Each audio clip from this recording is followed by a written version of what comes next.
France said no. Germany said no.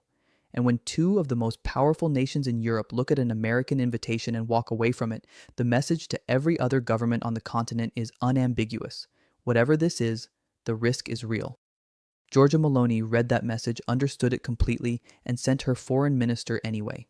Not a junior diplomat, not a technical observer whose presence could be quietly explained away.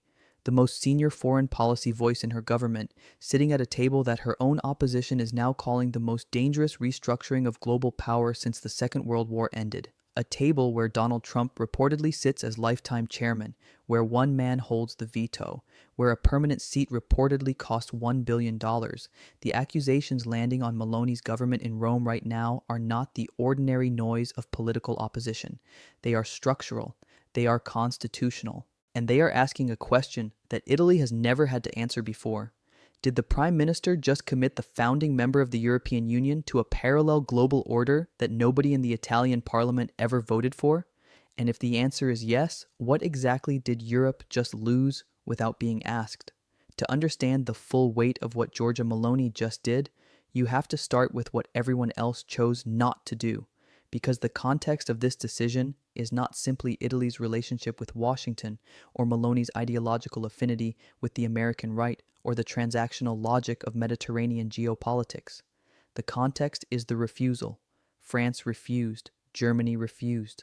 These are not countries that decline American invitations carelessly or without serious internal deliberation.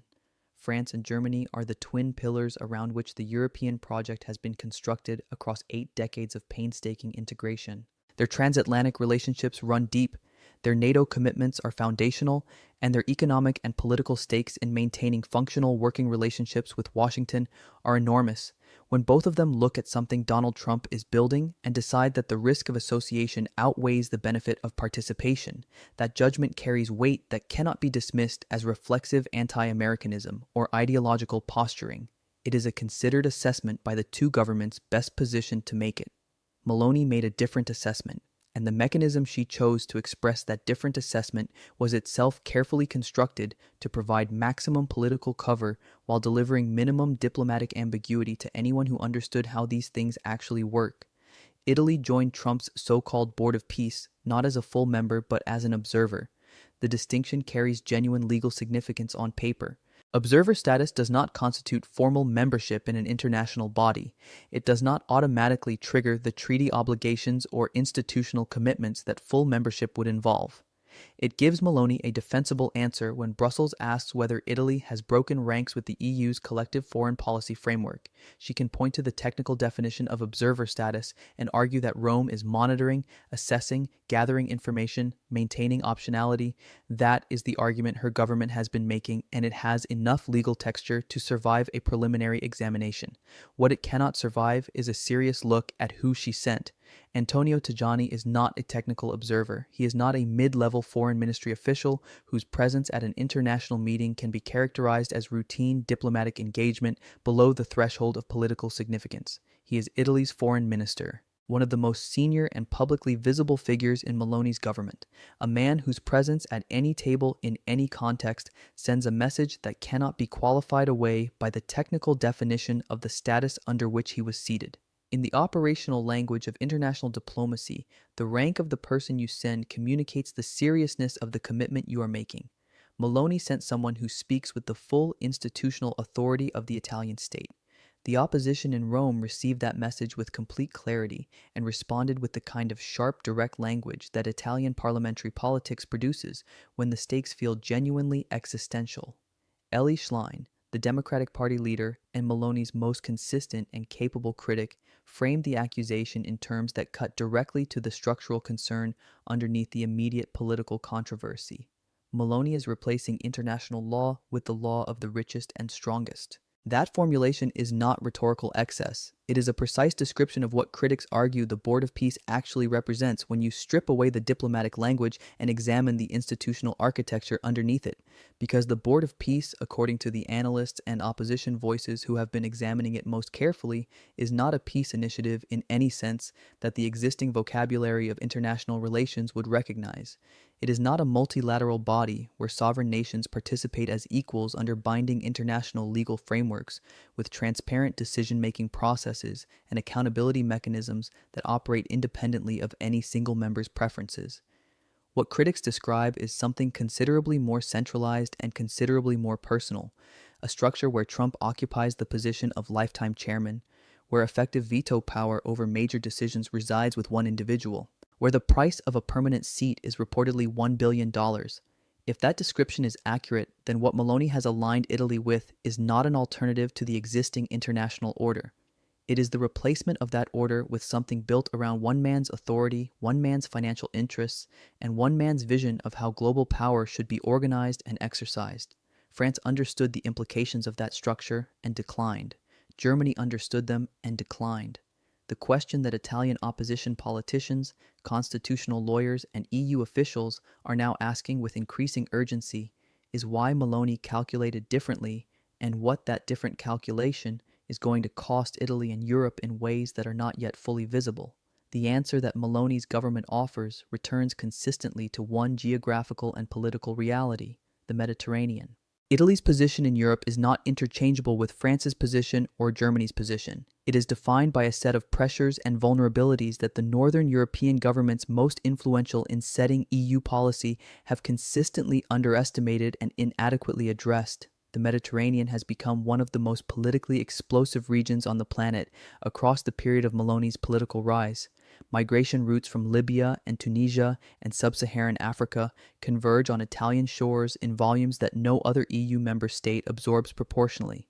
North African political instability, Middle Eastern power shifts, Eastern Mediterranean energy competition, all of it lands on Italy's strategic doorstep in ways that make the policy debates conducted in Brussels feel abstract and inadequate to the people actually governing the country that faces these pressures most directly.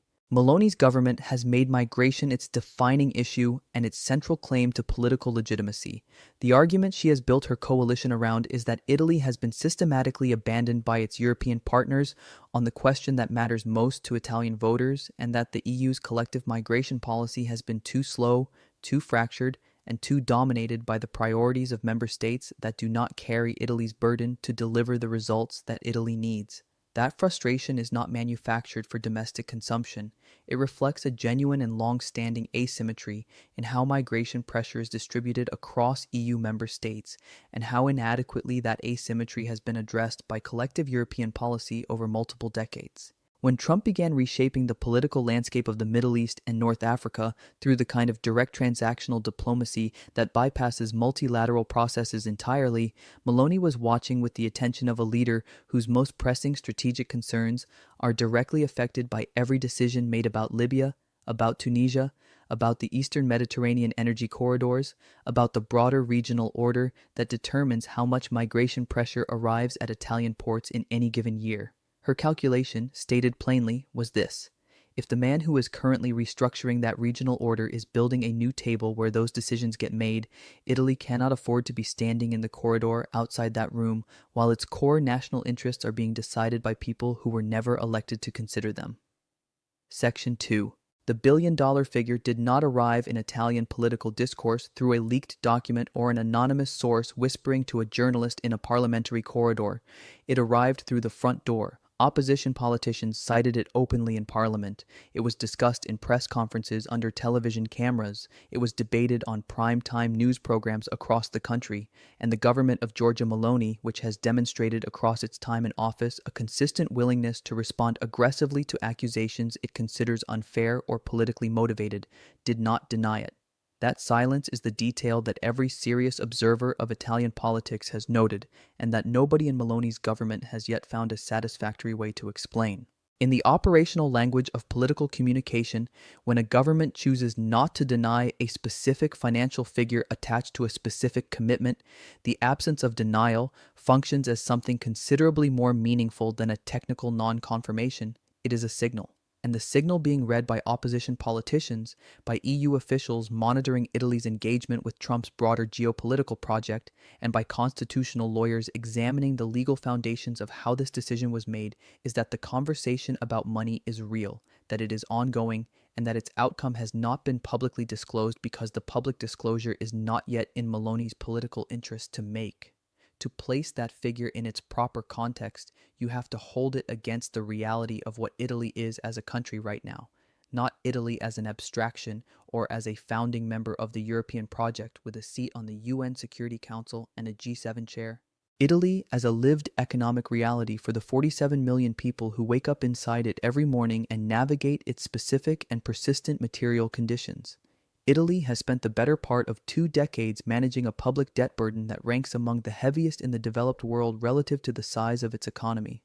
Its relationship with the European Commission over budget flexibility has been a recurring source of political tension across multiple governments of different ideological orientations because the constraints imposed by EU fiscal rules have collided repeatedly with the domestic spending pressures that Italian governments of every stripe have faced. Healthcare waiting lists in Italy stretch for months in ways that represent genuine human cost to real people whose conditions deteriorate while they wait. Infrastructure investment in the southern regions of the country remains chronically insufficient relative to need, producing an internal economic geography where the gap between north and south has not narrowed meaningfully across generations of political promises that it would. Young Italians continue to leave the country in numbers that represent a structural demographic and economic problem whose full consequences have not yet arrived, but whose direction is unmistakable. Against that background, $1 billion, or its euro equivalent, is not a diplomatic abstraction. It is a figure with immediate and tangible political meaning. It is the kind of number that opposition politicians can translate directly into hospital beds, into infrastructure projects, into the youth employment programs and regional development investments that Italian voters in every part of the country have been told for years that the government cannot fully fund because the fiscal constraints are too tight and the debt burden is too heavy. Elly Schlein and the Democratic Party are not simply arguing that the money should not go to Trump's project on grounds of foreign policy principle. They are arguing that the existence of $1 billion entry fee for membership in a global structure built around one man's personal authority reveals the fundamental nature of what that structure actually is. Legitimate international institutions do not operate this way. The United Nations was not built on a membership fee schedule calibrated to the ambitions of its founding chairman. The International Court of Justice does not price access to its processes according to what the market will bear. The World Trade Organization does not sell influence over its governance to the highest bidder. When a global body is constructed around the concept of purchased access to a single powerful individual's decision-making process, the question of whose interests that body actually serves has only one honest answer. It serves the person who set the price. The constitutional dimension of this controversy has developed alongside the political and financial dimensions, and in some respects, it carries the most durable long-term consequences of all. Italy's constitutional framework is explicit on the question of major international commitments, treaties, alliances, significant financial transfers to foreign bodies, and fundamental shifts in Italy's international positioning require parliamentary approval. The reasoning behind that requirement is not procedural formality. It reflects the foundational democratic principle that decisions of this magnitude, decisions that bind the Italian state to external structures and obligations that affect the lives and interests of Italian citizens, must be subject to the scrutiny, debate, and authorization of the body that those citizens elected to represent them. Meloni's decision to engage with the Board of Peace, even at observer level, was not brought before Parliament for debate and a vote. It was handled as an executive foreign policy decision, falling within the category of actions that a government can take on its own authority without seeking prior parliamentary approval. That classification is now being challenged directly and loudly by opposition lawmakers who are not making a